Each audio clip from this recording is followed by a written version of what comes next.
En termes de conseils, chaque patient est différent, a sa propre vision de la chute en fait. Chaque patient est différent. Donc on est plutôt là pour les accompagner, mais dans leur choix à elles. Bonjour mesdames, alors bienvenue ici dans cette maison des bonnes fées à Léon Bérard. Bonjour Patricia. Bonjour Sylvie. De quoi allons-nous parler aujourd'hui dans notre atelier? Alors aujourd'hui, nous allons parler du prendre soin de son cuir chevelu pendant la période de son traitement et l'après-traitement. Bonjour, je m'appelle Muriel, j'ai un cancer ORL, je finis ma 3e cure de chimio et derrière il y aura des rayons.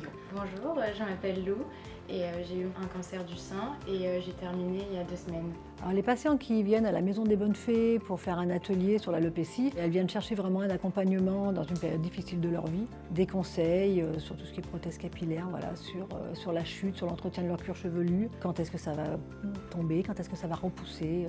Mais la question c'est comment on entretient ce cuir chevelu qu'on découvre en fait, parce que je pense que Patricia, Oui. c'est une peau qui est extrêmement sensible. Au moment de la chute, déjà le cuir chevelu peut être douloureux. Le cuir chevelu est très très sec, au même titre que la peau. Alors la façon de les laver, déjà c'est du shampoing doux à pH neutre. C'est avec de l'eau tiède, presque froide. Alors les ateliers de socio-esthétique font partie de ce qu'on appelle les soins de thérapie complémentaires dans le cadre d'une chimiothérapie et il est reconnu qu'il est très important dans le cadre d'une chimio d'accompagner les patientes parce que ça leur permet déjà de s'évader un peu dans ces maisons des bonnes fées. Et puis grâce à nos socio-esthéticiennes, c'est leur apprendre à hydrater leur peau, à prendre soin d'elles et à vivre un peu mieux cette période de chimio qui est très traumatisante pour le corps. Et vous conseillez quoi? Prothèse capillaire, bonnet? C'est elles qui font leur choix. Voilà, alors j'ai pas forcément votre texture de cheveux, mais il y a des choses comme ça qui se mettent sur le cuir chevelu. On met un élastique, tac, et on fixe ça. Alors on fixe ça comme ça et on met son bonnet.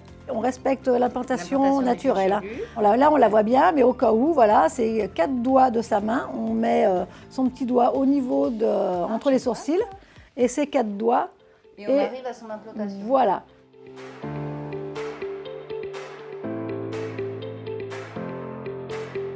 Donc on a ce principe-là, donc avec des cheveux, on peut trouver des cheveux longs, donc de différentes couleurs, des cheveux frisés. Et si on fait le choix de se dire, bon voilà, moi j'assume mes cheveux rasés, est-ce qu'il faut protéger son cuir chevelu comme on protège sa peau? On protège son cuir chevelu des agressions extérieures comme on protège sa peau. Donc il faut vraiment protéger son cuir chevelu, voilà. Et puis favoriser la repousse bien évidemment, mais le protéger. Et dans ce cas-là, qu'est-ce que l'on met? Une crème calmante, hydratante? On a des crèmes calmantes, voilà. Il existe aussi des shampoings, des crèmes lavantes, toujours pareil, à pH neutre, anti-grattage. Cet atelier des bonnes fées m'a fait prendre conscience qu'il fallait prendre soin de son cuir chevelu. Je mets pas de crème, je mets pas d'huile, voilà, donc je sais que pour la repousse ça va être important. Et puis il m'a fait découvrir les massages et pareil, l'importance de s'auto-masser pour que la repousse se fasse le mieux possible.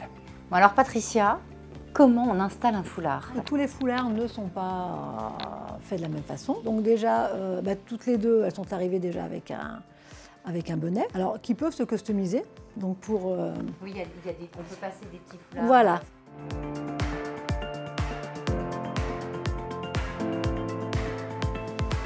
Donc quand c'est des choses comme ça, voilà, on crée une petite pointe. Donc là, si on l'attache derrière, alors on va faire une attache un peu sur le côté.